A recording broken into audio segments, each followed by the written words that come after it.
Hello guys, आपका स्वागत है मेरे इस यूट्यूब चैनल मगलू में। तो आज का हमारा जो मेन उद्देश्य रहेगा वो रहेगा अंधविश्वास के ऊपर। पब्लिक में अंधविश्वास एक ऐसा है जैसे कि कोई जहरीली हवा या फिर कोई जैसे कहते हैं ना कि अच्छी आदत आदमी उतनी जल्दी नहीं पकड़ता जितनी जल्दी पकड़ उसकी बुरी आदतों पर होती है। तो अंधविश्वास उनमें से एक में ही आता है और ये सबसे खतरनाक बीमारी भी है।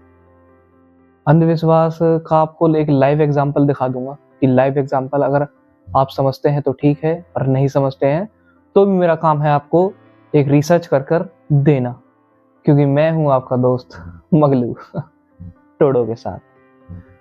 तो आपने देखा होगा कि जैसे 2016 में नोटबंदी हुई थी। नोटबंदी के बाद, नोटबंदी मतलब 2016 से ही एक तरीके से कहा जाए तो 2016 के बाद ही पूरी तरीके से डिजिटल इंडिया हो चुका था। हर घर में एक रिचार्ज था, हर किसी के पास डिजिटल फोन था, हर किसी के पास एक अपना एक रिचार्ज था जो महीने में एक आम आदमी अच्छे खासे नॉलेज ले पा रहा था।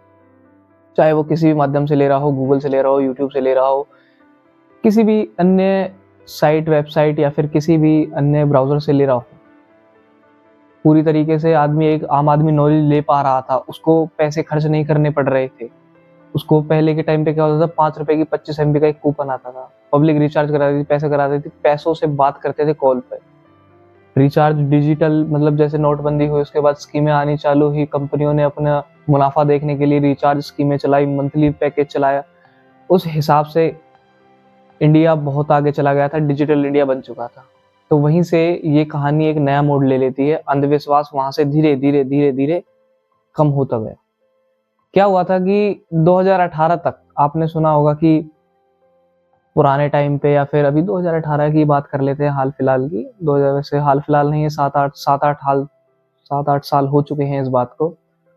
तो क्या था कि आपने सुना होगा कि एक अफवाह फैली थी कि सिलबट्टे वाली, कि घर में कोई रात को आता है, अंधविश्वास के ऊपर है, भूत पिशाचों के ऊपर। मतलब कुछ लोग कहते थे कि भूत पिशाच होते हैं और जो आता है उसे वो देखते ही पत्थर की मूर्ति बना देते थे।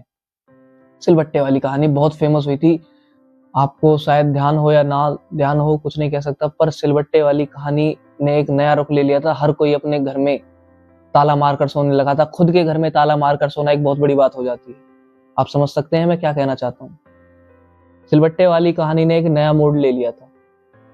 हर घर में हर किसी को ये डर हो चुका था कि कहीं वो घटना मेरे साथ ना हो जाए जो उसके सुनने में आ रही है, या फिर वो न्यूज़ों में जो देख रहे हैं, या फिर जो न्यूज़ वाले या फिर मल्टीमीडिया जो उनको बता रहे हैं। तो कहानी कुछ ऐसी है कि कहना यह था कि रात को कोई आता है, सिलबट्टा, जिस किसी के घर में सिलबट्टा है। ज्यादातर ये ज्यादातर घटनाएं कहाँ हुई थी? कॉलोनियों में, बस्तियों में। जो शहर है पर पूर्ण तरीके से शहर में विकसित नहीं थे, जो आधे गांव थे आधे शहर थे, कुछ गांव ऐसे भी हैं, उनमें सबसे ज्यादा यही चीजें फैली थी कि रात को कोई आता है, सिलबट्टे ठोकता है, मतलब सिलबट्टे पे तराश करके जाता है, उसे सुधार कर जाता है। और अगर उसे कोई टोक दे या फिर उसे कोई देख ले या फिर कोई आवाज सुन ले तो पत्थर की मूर्ति में बदल जाता था। ये लॉकडाउन से पहले की कहावतें हैं, क्योंकि लॉकडाउन में जब पब्लिक फ्री थी, तो पब्लिक जब फ्री थी लॉकडाउन में, तो उसने अपना दिमाग चलाया। उस रिचार्ज से उसने इतना फायदा उठाया था कि एक आम आदमी को पूरी नॉलेज हो चुकी थी कि क्या सही है क्या गलत है। हर घर में नॉलेज का भंडार था। किसकी वजह से? स्मार्टफोन की वजह से। स्मार्टफोन की वजह से हर घर में एक अच्छी खासी नॉलेज थी। जिसको कुछ नहीं पता हो वो डायरेक्ट अपना गूगल खोलता था, क्रोम खोलता था और डायरेक्ट पूछता था कि क्या ये बात सच है, क्या है, क्या ऐसे होता है, क्या ऐसे नहीं होता है। वहीं से अंधविश्वास की जो जड़ें थी वो कमजोर होने लगी थी। सिलबट्टे वाली कहानी चली थी, उससे पहले एक चली थी कि चुटिया काटने वाली कोई औरत है, मतलब चुटिया काटने वाली गैंग। ये एक ऐसी गैंग थी जो रात को घरों में घुसती थी और लेडीजों के चुटिया के बाल काटती थी। आप सोच सकते हैं कैसी बात होगी, मतलब अजीब सी ही, मुझे तो कहने में भी हंसी आ रही है। पर क्या ये जो बात है ये बहुत सी पब्लिक सच मानती थी। बहुत सी पब्लिकों ने बचने के लिए टोने टोटके आजमाए थे। जहां तक कि हम देखे जाए तो आज का जो मानव है इतना विकसित हो चुका है, फिर भी इसे देखकर हंसी आती है कि इतना विकसित होने के बाद भी वो ऐसी ऐसी चीजों पे भरोसा करता है। वो चुटिया काट कर ले जाते थे, उसमें से बाल काट कर ले जाते थे और उन बालों का क्या करते थे कुछ नहीं पता। कोई कहता था कि हमारे बाल काट लिए, न्यूज़ों में बहुत फैला था कि हमारे बाल काट लिए, हमारे बाल काट लिए, हमारे बाल काट लिए। और जिन जिन के बाल कटते थे उनके पास, सबके पास एक यही ड्रामा होता था कि हम 2-3 दिन से बीमार हैं, हमें ये दिक्कत होगी, हमारे परिवार में ये दिक्कत होगी, हमारे परिवार में वो दिक्कत होगी। पर असल मानो दोस्तों, ये ऐसा कुछ भी नहीं था, ये सिर्फ और सिर्फ ब्रेन गेम था।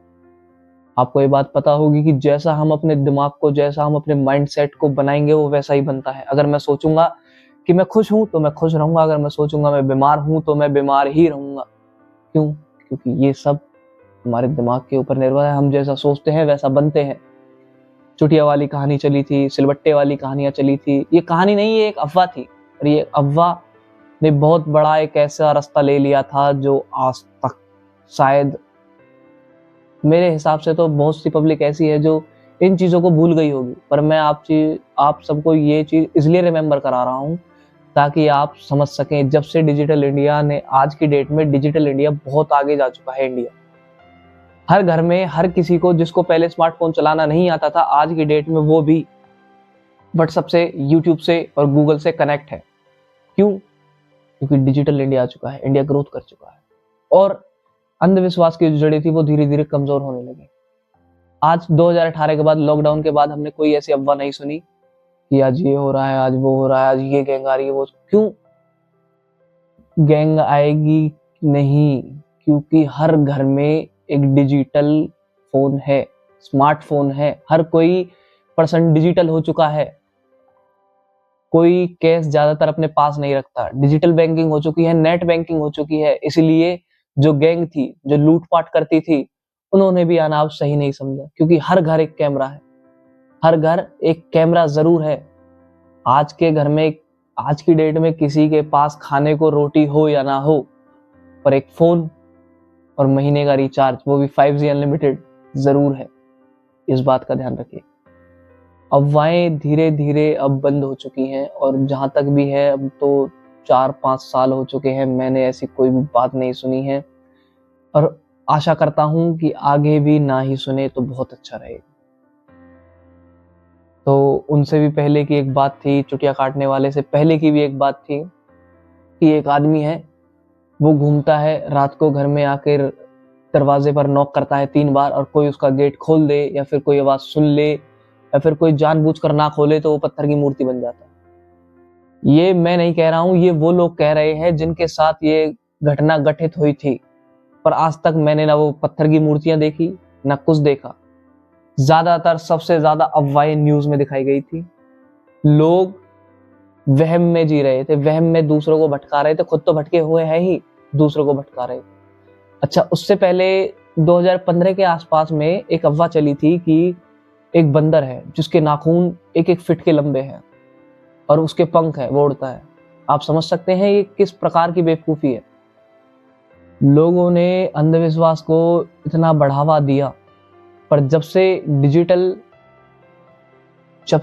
इंडिया आया, जब से नोटबंदी हुई, मैं ये नहीं कहता कि नोटबंदी ने बहुत तरक्की की है, नोटबंदी की वजह से बहुतों का नुकसान भी हुआ है, बहुतों को नुकसान भी हुआ है, पर एक के नुकसान से 9 को फायदा हुआ है और सरकार यही रेशो चलाती है।